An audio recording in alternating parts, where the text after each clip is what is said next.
3 महीने से ज्यादा का वक्त हो चला है। बावजूद इसके ना तो गाजा पर इजराइल का टोटल कंट्रोल हुआ है और ना ही गाजा से हमास का खात्मा हुआ है। और जानते हैं इसकी वजह क्या है? हमास के साथ साथ ईरानी प्रॉक्सी संगठनों का एक्शन में आना, इजराइल पर ताबड़तोड़ प्रहार करना।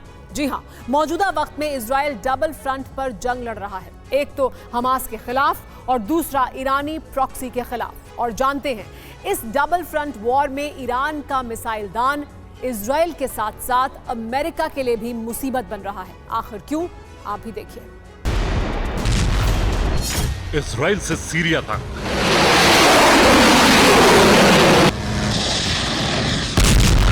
इराक से लेबनान तक,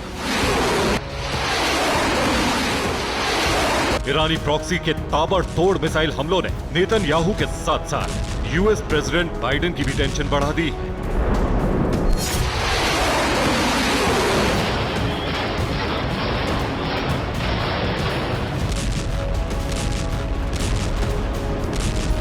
ईरानी प्रॉक्सी हर नए दिन के साथ आक्रामक होते जा रहे हैं। इजराइल से इंतकाम लेने के लिए अलग अलग फ्रंट से हमले कर रहा है।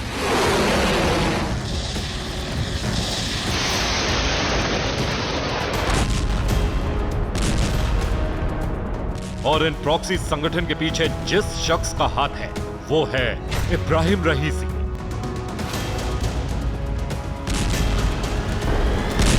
ईरान के राष्ट्रपति जिन्होंने इजराइल को दहलाने के लिए, सुपर पावर अमेरिका को उकसाने के लिए अपने बारूदी जखीरों को खोल दिया।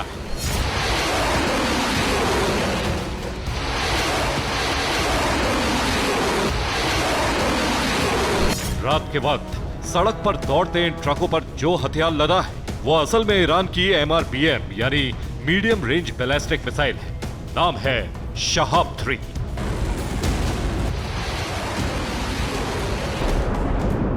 दावा किया जा रहा है कि रईसी ने MRBM की खेप ईरानी प्रॉक्सी को देने का ऐलान किया और उसी के बाद ट्रकों पर लदकर शहाब 3 मिसाइलें लेबनान से सीरिया तक भेजी गई।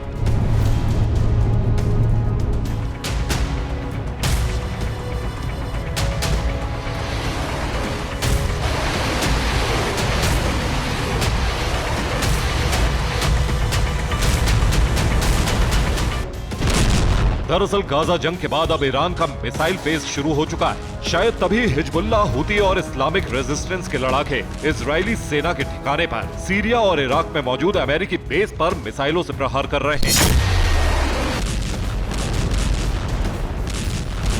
और शायद इसी रणनीति के चलते अब अमेरिका भी ये मान चुका है कि इजराइल के लिए गाजा जंग जीतना आसान नहीं है।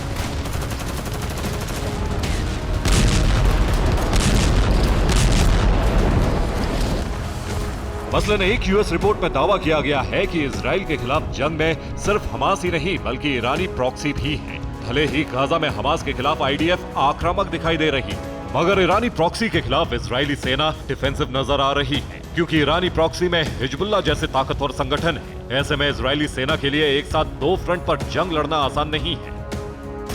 आपको बता दें कि ईरान पहले ही ये साफ कर चुका है कि वो इजराइल और अमेरिका के खिलाफ है। किसी भी कीमत में ईरान अरब वर्ल्ड में इन दोनों देशों को ताकतवर नहीं होने देना चाहता। बस इसलिए ईरान ने अपनी किलर मिसाइलों को वॉर जोन में झोंक दिया। आपको बता दें कि हिजबुल्लाह से लेकर हुती तक, इस्लामिक रेजिस्टेंस से लेकर हमास तक के लड़ाके हमले के लिए ईरान की मिसाइलों का इस्तेमाल कर रहे हैं।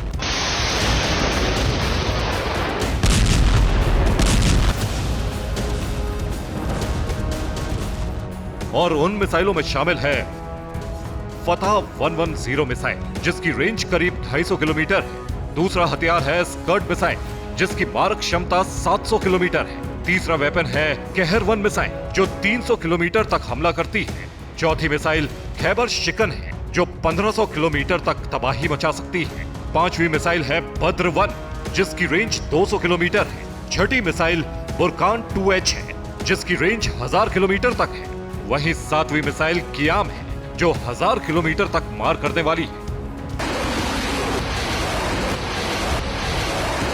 दरअसल ईरान खुले तौर पर इजराइल का विरोधी है, और सिर्फ इजराइल ही नहीं बल्कि महाशक्ति अमेरिका को ईरान अपना सबसे बड़ा दुश्मन मानता है, क्योंकि अमेरिका की शह पर इजरायली सेना ईरान में मौजूद उसके एटमी सेंटरों को निशाना बनाती है। ईरान के न्यूक्लियर प्रोग्राम को रोकने के लिए तमाम तरह के हथकंडे अपनाती है।